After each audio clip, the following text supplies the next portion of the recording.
treated as a young physician. I was in New York at the beginning of the AIDS epidemic when we started seeing all these gay men and drug users with these weird infections, and nobody had a clue what it was. The mystery of Morgellons soon caught the attention of a Tulsa, Oklahoma researcher, Dr. Randy Wymore. His search began here. Here's a lovely red. He wondered, could the fibers in the skin simply have rubbed off of people's clothing? Here's a nice blue material that probably will have some loose fibers that can be pulled off with Scotch tape. When you took all of these clothing fibers and put them underneath the microscope, did it look like the fibers underneath the skin of the Morgellons patients? No, not at all. Totally different. Satisfied the fibers weren't textiles, Dr. Wymore consulted with colleagues at Oklahoma State University. I didn't know what to think at first. I, of course, did a little research. I will admit that at first I was a little skeptical. Doctors Rhonda Casey and Steve Eddy agreed to see Morgellons patients. That is definitely not a hair, the blue thing there. I'm going to get that. I would like forceps and a slide. We were there one day when they brought in 4 patients. I'm going to see if I can get the little purple-looking thing. Extracted fibers from under their skin. Oh, I got it. Made slides and looked at them under a microscope. Ooh, it's red. Actually, it's red and blue. And this is what they saw. Black, red, and blue fibers lurking under the skin. Now they've seen about 25 patients, and the OSU doctors are convinced Morgellons is real. But the medical establishment says they are wrong. Morgellons is not real. Dr. Noah Scheinfeld is assistant professor of dermatology at Columbia University. So this is all in their heads? It's all in their heads. This is somebody who's picking at themselves, and people can pick at themselves for all kinds of reasons. But how does he explain the fibers?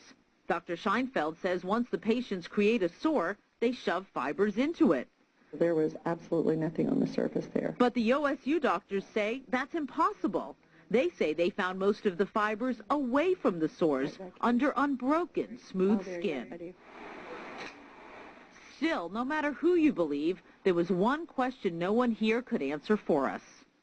You've looked at these fibers under the microscope. What do you think they are? Oh, I have absolutely no clue. But Dr. Vitaly Satovsky thinks he might know. We take this piece of skin, and then we extract genes from them. This biologist at SUNY Stony Brook says he found a gene that only exists in plants inside the skin of the Morgellons patients. Many of the people who claim to have Morgellons have spent time working in the soil. Do you think in a couple of years you might be eating your words? Maybe research will show you're wrong? In this case, I don't think so. I would challenge any of these physicians who think that we are just feeding into the delusions to come and examine a group of these patients and see what I've seen. Okay, why not take these strains to an outside lab or 2 or 3 and get some other opinions on what exactly they are? Right, that would seem the logical thing to do, would be to do that. There's a one-word answer as to why that hasn't been done, and that answer is money. It takes money to do the full battery of tests that would be required to even get close to figuring out what these fibers are. Most doctors think this isn't real. They think it's in the patient's head, so they say, why in the world would we spend money on this?